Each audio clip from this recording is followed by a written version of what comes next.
السلام علیکم ورحمۃ اللہ۔ آج کی یہ ویڈیو پارہ نمبر 22 سے متعلق ہے۔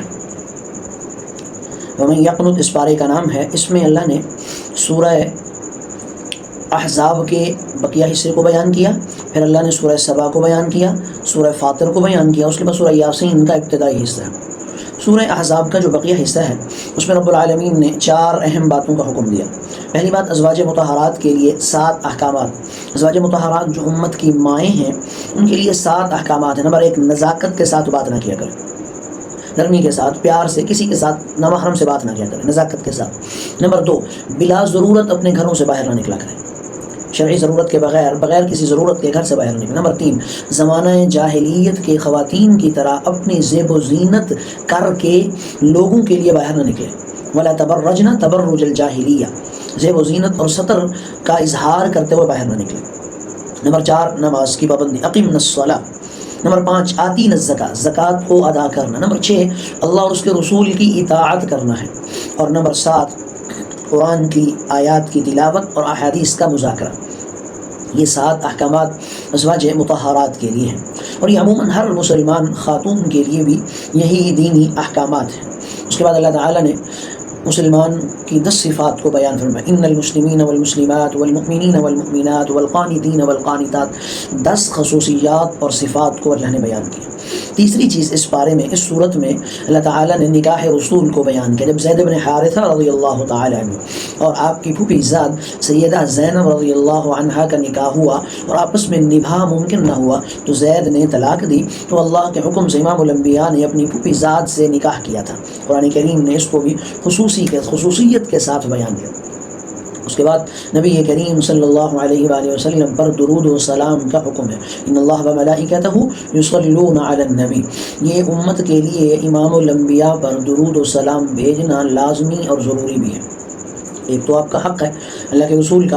امام الانبیاء صلی اللہ علیہ وآلہ وسلم نے ایک دفعہ فرمایا کہ جب آپ ممبر کی سیڑھی پر چڑھ رہے تھے، جبریل امین نے آ کر آمین کہا آپ سے اور آپ نے آمین کہی، تو اس حدیث میں ایک واقعہ یہ ہوتا ہے کہ اللہ کے رسول سے صحابہ نے پوچھا کہ آپ نے آج خلاف معمول آمین کہا، تو اللہ کے رسول نے بتایا کہ جب میں نے پہلی سیڑھی پر قدم رکھا تو جبریل تشریف لائے تھے، اور انہوں نے فرمایا کہ اے نبی، اس آدمی پر اللہ کی، ملائکہ کی، پوری کائنات کی لعنت ہو جو آپ کا نام مبارک سنے اور درود نہ پڑھے۔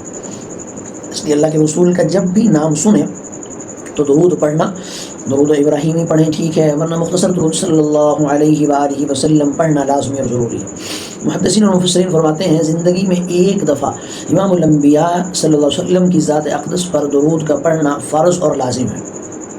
اور اگر آپ کسی محفل میں ہیں، مجلس میں ہیں، تو اس محفل اور مجلس میں اللہ کے رسول کا نام مبارک ہر دفعہ جب آپ کا نام آئے تو بعض حضرات کے نزدیک لینا ضروری ہے، لیکن جمہور مفسرین اور محدثین فرماتے ہیں کہ ایک دفعہ اس محفل میں آپ نے نام لے لیا تو کافی ہے، اوکے ہو جائے گا، آپ کو اس کا ثواب مل جائے گا، بار بار کہنے کی آپ کو ضرورت نہیں ہے۔ ایک دفعہ کہنا لازمی اور ضروری ہے۔ اگر آپ ہر دفعہ درود کہیں نام مبارک کے ساتھ تو یہ افضل ہے، فضیلت والی بات ہے، بہتری والی بات ہے۔ اس کے بعد اللہ نے سورہ سبا بیان کی۔ سورہ سبا میں 2 اہم چیزیں، ایک تو اللہ تعالیٰ نے داؤد اور سلیمان علیہ السلام کا واقعہ بیان کیا۔ دونوں جلیل القدر پیغمبر، عظمت والے، عظیم الشان پیغمبر ہیں۔ داؤد علیہ السلام اللہ کے پیغمبر بھی ہیں، رسول بھی ہیں، ان پر زبور اتاری گئی۔ لحن داودی بڑا مشہور ہے، بڑا بہترین اللہ نے انہیں آواز عطا فرمائی تھی، اور ایسی آواز سے جب آپ زبور کی تلاوت کرتے تھے تو جانور رک جاتے، پرندے سننے کے لیے جمع ہو جاتے، اور آسمان و زمین کو یوں لگتا کہ ہر کائنات کی ہر چیز آپ کے ساتھ مل کر اس کی تلاوت کر رہی ہے۔ یہ خلیفۃ اللہ تھے، اللہ نے انہیں بادشاہت بھی عطا فرمائی تھی، سلطنت عطا فرمائی تھی۔ ان کے بیٹے تھے سلیمان علیہ السلام، یہ بھی عظمت والے پیغمبر۔ اللہ تعالیٰ سے انہوں نے خود دعا کی تھی، وَهَبْ لِي مُلْكًا لَا يَنبَغِي لِأَحَدٍ مِّن بَعْدِي، ایسی حکومت عطا فرما اے میرے پروردگار کہ اس جیسی حکمرانی کسی کو نہ عطا کی گئی۔ اللہ نے بڑی حکمرانی عطا فرمائی، زمین و آسمان کی ہر چیز پر ان کی حکمرانی تھی۔ اس کے بعد اللہ تعالیٰ نے اہل سبا کے غرور و تکبر کو بیان کیا۔ بہرحال ان کا واقعہ تفصیلی ہے، تو ملکہ سبا کے دور کے یہ لوگ تھے اہل سبا۔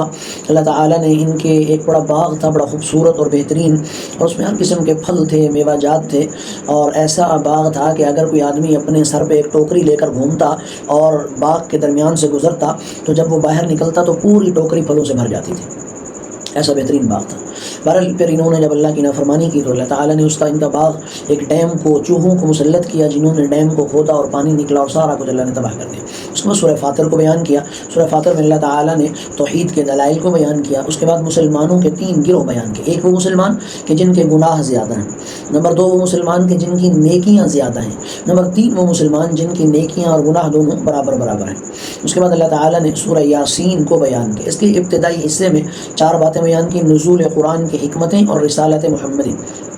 کافروں کا ایک عقیدہ تھا، من گھڑت عقائد میں گھرے ہوئے تھے اور من گھڑت چیزوں میں گھرے ہوئے تھے اور ایسے جکڑے ہوئے تھے۔ قرآن نے اس کی مثال دی جیسے کسی آدمی نے ایک توق جو ہے وہ اپنی گردن میں ڈال لیا ہو اور وہ یہاں پہ ایسا خول بند ہو اور وہ نیچے نہ دیکھ سکتا، وہ جہاں بس دیکھے تو اپنی ٹھوڑی تک ہی اس کی نظر جائے۔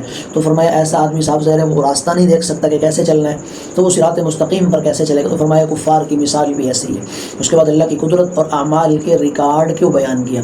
حبیب نجار کا واقعہ بیان کیا کہ ایک بستی والوں نے 3 انبیاء کو جھٹلایا، اور ان کی قوم کا ایک شخص تھا جس کا نام تھا حبیب نجار۔ یہ بڑھائی تھا، اس نے اپنی قوم کو سمجھانے کی کوشش کی تو اس قوم نے انہیں شہید کر دیا۔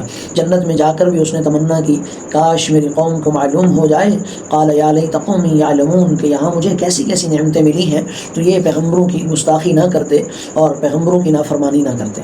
بالآخر اللہ تعالیٰ نے اس واقعے کو بھی سورہ یاسین کے ابتدائی حصے میں بیان کیا ہے۔ بہرحال یہ پارہ نمبر 22 کا ایک مختصر سا خلاصہ تھا جو آپ کے سامنے بیان کیا ہے۔ ملتے ہیں اگلی ویڈیو میں انشاءاللہ پارہ نمبر 23 کے خلاصے کے ساتھ۔